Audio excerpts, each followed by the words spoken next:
Next up is Craig Chester. All right, Miami, we're going to move beyond the automobile tonight.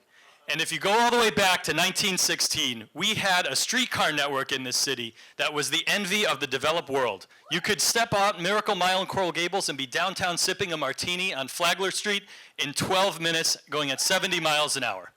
We would love to have that era back. And in that era, we had shared spaces. Our streets function as shared spaces where everybody was treated equally and expected. Cyclists, pedestrians, transit users, cars. This was a safe, vibrant, economically valuable place.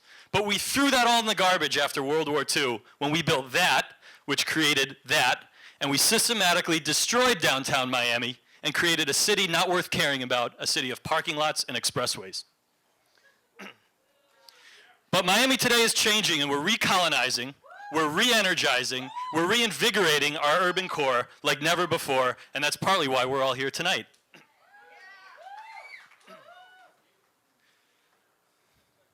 Catch my breath. But in the midst of Miami's urban revival, we have a serious problem, and it's that vehicles, motor vehicles, are damaging the human living environment.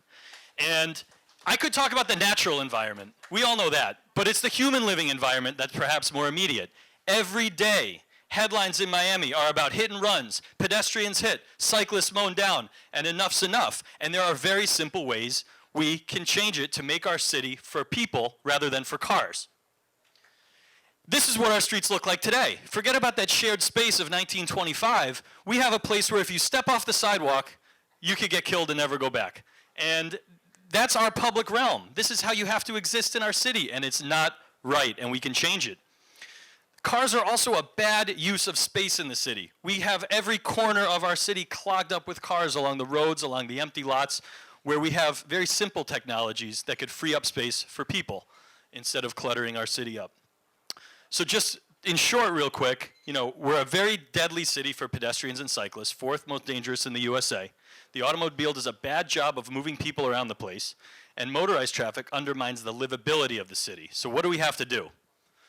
We need a total transformation of our streets, and it begins with valuing the activity that adds value to the city, and that's human activity, pedestrians, cyclists, and public transit users. And the best cities get that right, Bogota, Colombia being one of them. Enrique Peñalosa is the former mayor of Bogota. He said, you can have a city that is friendly to cars or a city that is friendly to people. You cannot have both. And right now, we have a city that is way too hostile to people. Simple things we can do. Selectively reclaim some streets for people, pedestrian plazas like they've done in New York City, bike boxes, pavement markings, protected bicycle lanes so the cyclists are protecting, or the cyclists are not protecting parked cars, rather the parked cars are protecting the cyclists, and raised crosswalks. 30 bicycles can fit in the space of 2 parked cars, and it's a safer place to lock up centrally. Bike boulevards to help novice cyclists navigate neighborhood streets, and bus rapid transit so our buses function more like trains than buses. Fortunately, we have some good things coming to Miami, car sharing, which will come to the mainland, and bike sharing. Deco Bike is one of the most popular bike sharing systems in the whole United States, coming to the mainland soon. This was a quick project my organization did called Transit Miami downtown. We took a surface parking lot under the Metro Mover on Biscayne Boulevard and made it into a place for people for a week. In February, this was called Bayfront Parkway, Meet Me in the Median, and we had all kinds of great activities all week.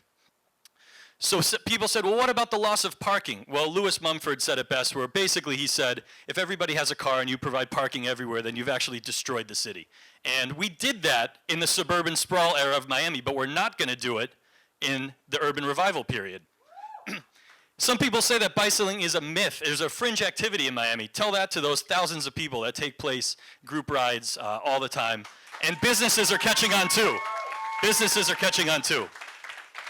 40% of US adults surveyed said they would bike to work if safe facilities were available. We got to make our streets safer. And so you don't have to be a mega commuter either. 40% of trips are less than 2 miles. That's a 10-minute bike ride. I mean, it's nothing, and we can make our streets more livable.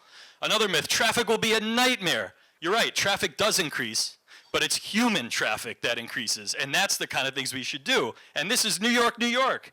And if they can do it there, we can do it anywhere. It's up to you, Miami.